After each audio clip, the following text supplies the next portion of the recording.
This window is over 400 years old. It's the perfect example of a jali, an intricately carved stone window common in Indian architecture. And it's just one of the many things that make Indian architecture so special. The term Indian architecture is impossibly broad. It covers thousands of years, dozens of styles, and countless wonders, from the Hawa Mahal to Kirti Stambha. But as a basic introduction, there are certain design methods and types of building that can be mentioned. Beginning with the jali, as stated, a finely carved screen made of stone. Jalis are both decorative and functional. Decorative for the obvious reason of their intricate patterns, whether floral or geometric, like these at the 16th century Sidi Sayed Mosque in Ahmedabad. Their small openings also mean less sunlight comes through, and thanks to the Venturi effect, whereby air, when passing through narrow holes, decreases in temperature, interior heat is better regulated. So the jali represents a union of function and beauty, impressive both from inside and out. Their heritage in India goes back over 1,000 years, but they became especially common after the rise of Islamic dynasties in the 13th century.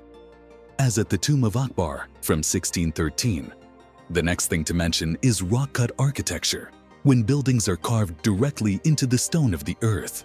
India has more rock-cut architecture than any other place in the world, like Kailasha Temple at the Ellora Caves in Maharashtra, created over 1,000 years ago. There are thousands of rock-cut temples, monasteries, and shrines across India, some small and others colossal. The Ajanta Caves, for example, are incredibly extensive and contain hundreds of Buddhist murals. They were made between the 2nd century BC and 5th century AD. But the list goes on and on. The country is scattered with these structures, peering out from mountainsides in an almost primordial way and filled with craftsmanship of the highest order. Other impressive rock-cut temples include those at Karla, Badami, Nashik, and Udayagiri. Another common type of structure in Indian architecture is the stepwell, huge multi-level wells or cisterns, accessed by a cascade of descending stairs. The most famous is Rani Ki Vav in Gujarat. It was built almost 1,000 years ago and lay buried for centuries. These stepwells were simultaneously civic, commercial, and sacred. They served the local population, along with traveling traders, and were often decorated with an abundance of religious sculpture. Another of the most famous is Chand Baori in Rajasthan from the 9th century. Again, there are hundreds of stepwells in India, especially in the West, with dozens of different models and styles. Many of them seem like something straight from a film, such as their size and complexity. They are a totally unique form of subterranean architecture. Another building typical of Indian architecture is the fort. Mehrangarh in Rajasthan is one of the most famous, built in the 17th century and still soaring above Jodhpur. Another is Amber Fort, originally built in the late 16th century, which, like the rest, isn't only impressive from outside. Inside it is essentially a palace. It represents a wonderful union between Rajput architecture, famous for its red sandstone, and Mughal architecture, because over the centuries different traditions have left their mark on Indian architecture. With the Muslim conquests of the 13th century, a new style was born, Indo-Islamic architecture, like the Sidi Bashir Mosque, built under the Gujarat Sultanate in the 15th century. The most well-known example of Indo-Islamic architecture is the Taj Mahal, of course, a colossal marble mausoleum built by the Mughal Emperor Shah Jahan for his favorite wife Mumtaz Mahal and completed in 1653. But the Taj Mahal isn't unique. There are many such mausoleums across India, such as the tomb of Salim Chishti in Fatehpur Sikri, built in 1581.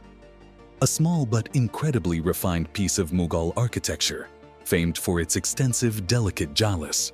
Most of these Indo-Islamic mausoleums and mosques are defined by their use of technicolor, inlaid stonework, and, of course, by their onion domes, whereby the dome extends outward from its base and bulges in the middle.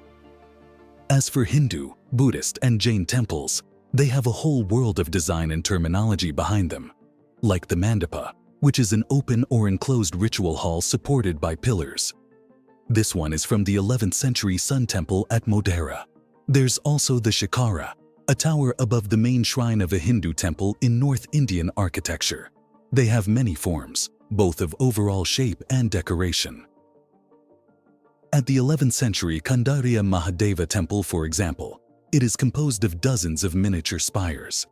Another feature that makes Indian temple architecture so distinctive, alongside its tapering towers, is the impression that they are made of vertical layers of stone folded together. The temple wall seems to ripple, multiplying infinitely, like the Vamana temple at Khajuraho. Dravidian architecture, meanwhile, is a general term for the style of temple design in the south of India. One of the most notable features of Dravidian architecture is the Gopuram, a form of monumental gateway tower. This one is at the Meenakshi Temple in Madurai. Perhaps the most remarkable thing about these temples, across their regional styles, is the sheer abundance of decoration. There are few plain surfaces. Every inch of stone is usually covered with elaborate sculpture. Like the 12th century Chennakeshava Temple in Karnataka.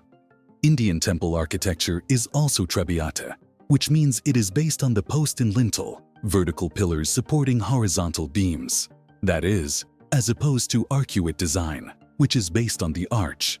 Rich and ubiquitous decoration, trapeze structure, rippling shape, tapering towers, and a lack of windows are some of the features that combine to give Indian temples their unique appearance.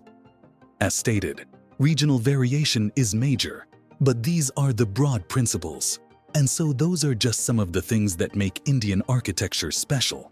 Still, there is an infinitude of detail to Indian architecture, far more than has been mentioned.